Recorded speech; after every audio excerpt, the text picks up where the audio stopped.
This has actually been nerfed since this was posted. The value is now, I think it was 15 to 20, and then these values are slightly changed as well. But the spear that everybody was arguing about, yeah, the value has been nerfed significantly. It's probably still going to be good, I think, but not just like completely dominant in every situation all the time, even if your other pieces of gear are trash. So it's more balanced. We'll have to see what comes of this, but yeah.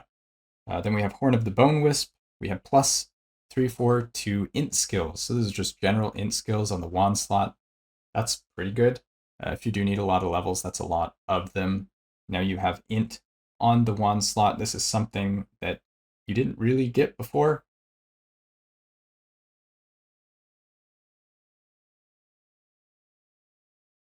And we have Flame Ward casting after movement speed, although it does have a cap, which I think limits the shenanigans quite a bit. Spell damage for you and your minions. You're probably going to want to do something with minions here. So if you're doing something that needs int and you need a lot of skill levels, this is going to be another way to get some of that, because you still do have your catalyst slot or shield or whatever you want offhand. So this could be interesting. We have an attunement stack here, health and mana per attunement, plus a bunch of attunement. This is a two-handed staff. We have the mana base, melee spell, and mana. More damage to bosses and rare enemies while above half mana. Less damage taken from bosses and rare while below half mana. I don't think you're going to have both of these effects active at the same time. So I guess you're picking, if you're taking damage to mana, like if you have some effect that's taking damage from mana before life, maybe you would want this because then you get low and you start taking less damage. Maybe. You have a reduced spell, mana cost, and health cost here. The stacking is, it's actually not bad. If you had a bunch of attunement, like 200, this would be up to 800 flat health, which is quite a crazy amount of flat health if you're going for a stack. So some potential interesting stuff here. You're also getting the mana too, so you get the hybrid stack. We have the Primal Cadence. When you or one of your minion kills an enemy with a hit, overkill damage is dealt as. So we have, this is a splash weapon. We have a few splash weapons and mechanics added to the game now. So this is a good way to get a bit more AoE. We do also have some generic stats on here. We have hit damage. I think this is a new type of affix. I don't know if I've seen hit damage specifically, but we have that. There's overkill damage leached. We have all attributes, crit multi per 2 strength. So this, there's already a couple things I think give crit multi per strength in Sentinel, so maybe there's quite a few strength stacking Primalists and Sentinel and some other options. Maybe there's some synergy here, I don't know. I'm guessing this is targeted at Primalists because of the minion stuff, but hard to say. Then we have a Dex bow. So we have some flat damage here. This is basically 100 flat damage. You repeat to nearby enemies instead. So this is probably giving you a bit more clear. Only seems like the first one here is hitting the bosses. So for single target, probably gonna need something else. But yeah, interesting bow. We have a dagger, 3 to 4 to dex skills plus dex, movement speed per. It says 0.01. This is a percentage represented in decimal form. So this would be 1% move speed per 10 dex. You have somehow 250 dex. This is 25% move speed plus 10. Would be 35 on your dagger slot. That's actually pretty good. And then up to 40 pen. All pen is also pretty decent. Haste on hit if you don't have another way to get it. All of this could be pretty good. You have a flat crit, implicit, also not bad. Then we have a reflect unique here. So the reflect unique is kind of interesting. We have flat damage per uncapped phys res. So if you had like maybe 500 or 600 phys res, this would be almost 2000 flat damage, which if you're doing something like shield throw or some other thing, even this can just put your flat damage onto nearby enemies. there's a potential you could scale a lot of this reflect damage. These numbers do seem pretty high. If you can find a way to scale that with some more multipliers, this would probably be a lot of damage. Then we have less damage taken from the first hit received from each enemy. So this doesn't sound useful for bosses. We have increased effective stats on your non-unique idols that are different shape to all other equipped non-unique idols. So for this, I think the purpose is if you have a idle affix that's really chase, like something that's build enabling specifically on the idle slot, you can use this to boost it up. So there could be some buffs to very specific idle dependent builds that might want to use something like this. Then we have a interesting low life chess piece here. Current health lost per second, missing health gained as ward up to 42%, and then max health gained as ward decay threshold. The downside here is max health applied as a ward limit, 240%. So if you had, say, 4,500 life, your limit would be around 10,000. So you can't go above that. So this is a new mechanic, ward limit. I think that this might maybe be worth it. It's hard to say, as you can still get Exsanguinous in this spot if you don't use this chest, and then you could maybe get like a primordial T8 on the glove affix, the low life glove affix, so you're still getting that 40%. And then I'm thinking you can probably get above 240% max health as ward. But there is also health multipliers now, so it's possible you're getting stupid amounts of ward with this, so it might be worth it. Next, we have the set ring, so it counts as a part of every equipped item set. This is one of the items I'm excited to build around. It enables a lot of things like Philatria with Mad Alchemist Ladle. You get up to 5% all res per completed set. You have up to 5 all attribute per completed set, and then +1 all skill per completed set. This is going to be build enabling. This will enable a lot of combinations that weren't possible, like the health regen with Vessel of Strife, or the Rogue helmet set with a different shield, like the slab or whatever. There's a lot of different combinations that can potentially make use of this. So we'll have to see what people come up with. Then we have a mana ring here, less spell mana cost. This is a pretty big multiplier here. You have less mana and less mana regen. So this is probably going to be combined with something that gives you some flat amount of mana that's not affected by the regen. So anything that like recovers a flat amount of mana on use but has a higher cost or something like that, or you have some way to recover flat mana where you don't care about the reduction of your total mana pool, then this could be pretty good, depending on what you're doing. Damage dealt to mana before health, so this makes it a little easier to get high amounts of mana for health. You can get 100% potentially on some builds, but usually you don't want 100 because then you can hybrid, take the damage, and it basically acts as DR kind of if you're splitting damage with leech and all that stuff. So this could be interesting. 3 0 mana cost skills in a row, you gain this amount of mana, 1521, and ward. This has a 3-second cooldown, so you're getting up to 7 mana per second if you're spamming your 0 mana cost skills. That's not a huge amount. It doesn't scale with cast speed, so that could be an issue, but maybe if you're doing something like I don't know, even Meteor, it wouldn't be 0 mana cost, so you'd have to like be alternating, doing 0 mana costs with then Meteor on the big thing.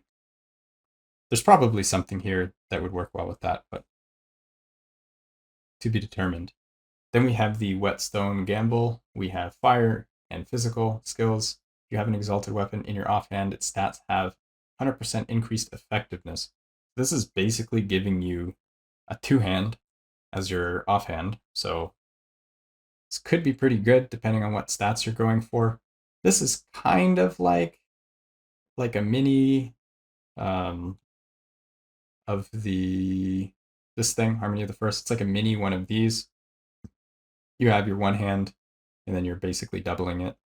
Not quite as powerful, but it is giving you more effective weapon stats, whatever those stats are.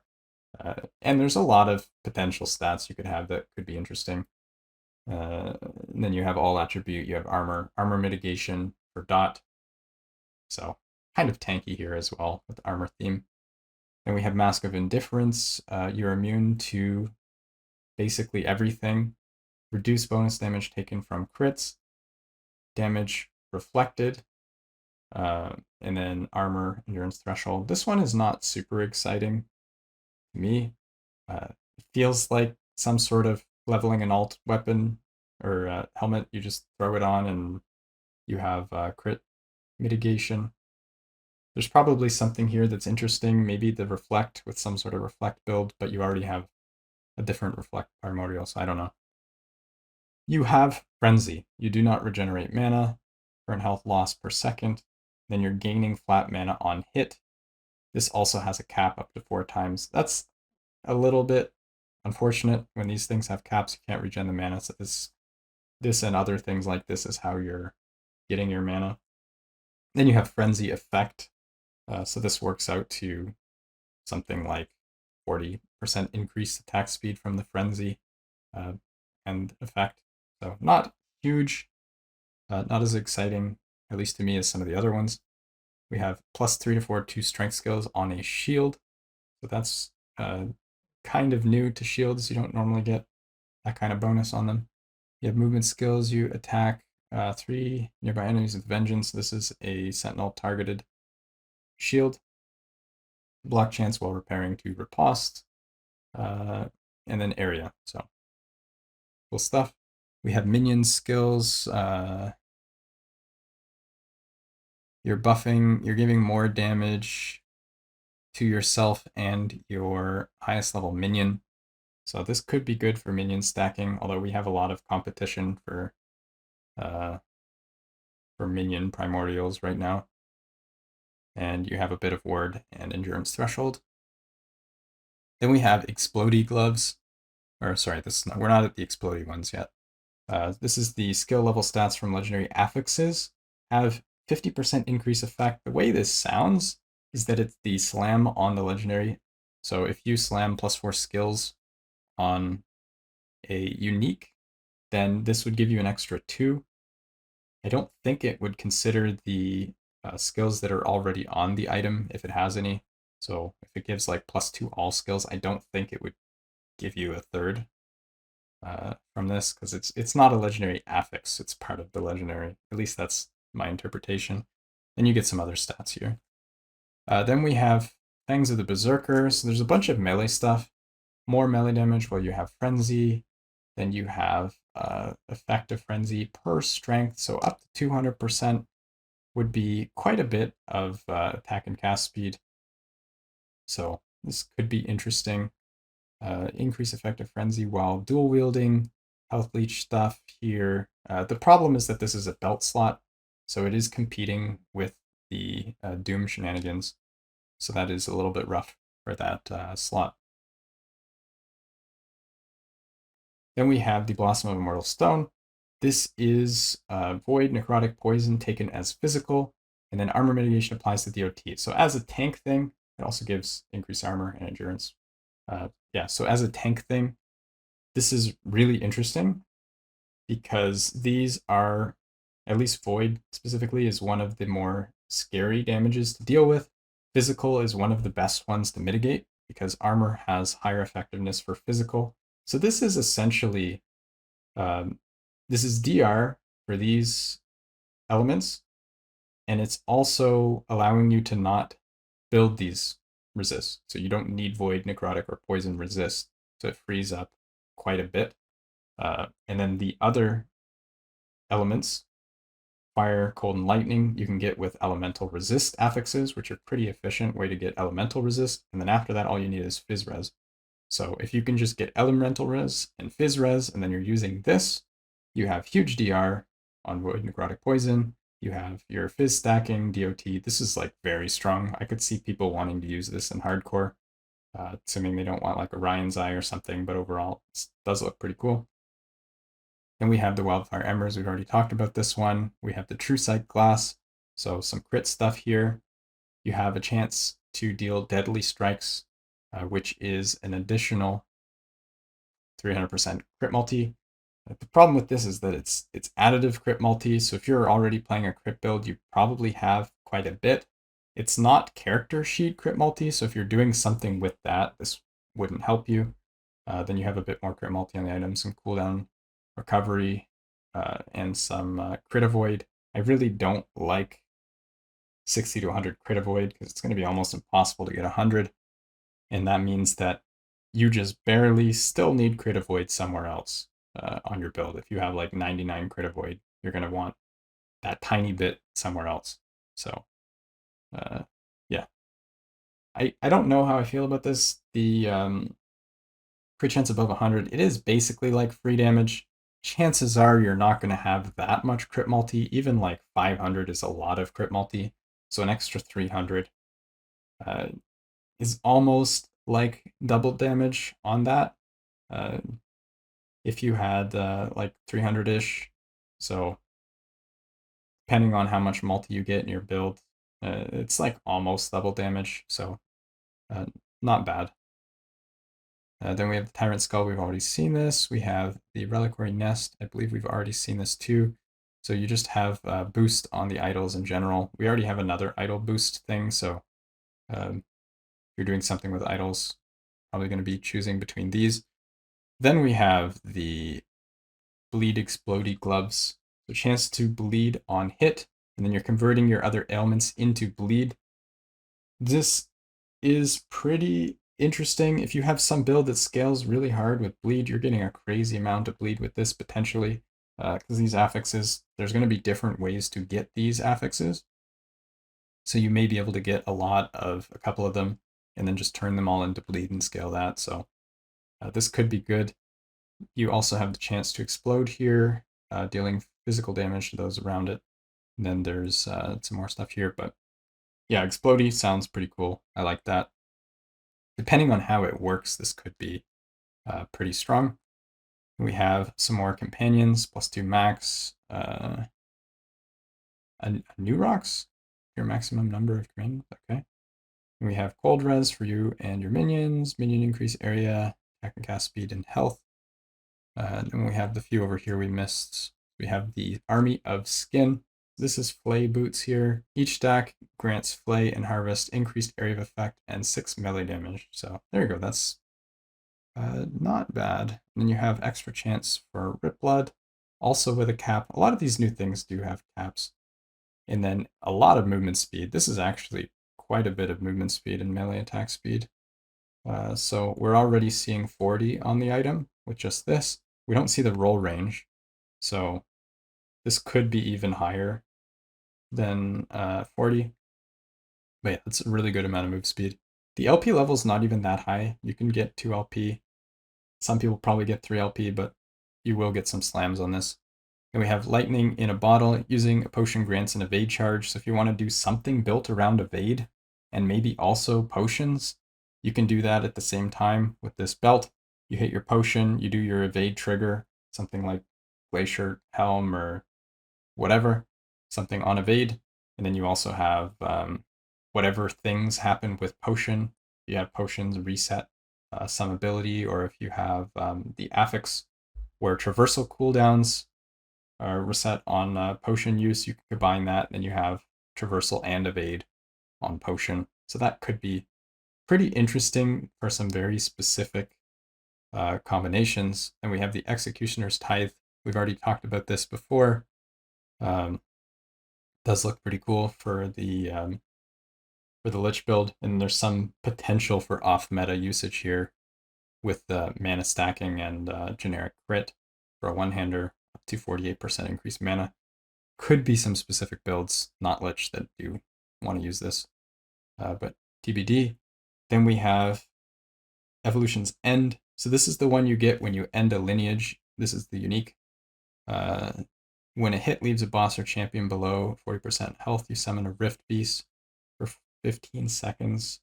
It doesn't seem to say if this is your minion.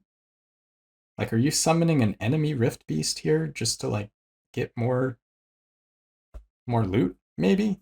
I don't know. It could be a minion, or it could be a way to just farm more loot. I'm not really sure.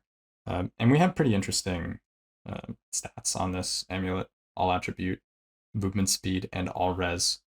For implicits, those are very strong, but I don't know if you would be using this. LP level's 50.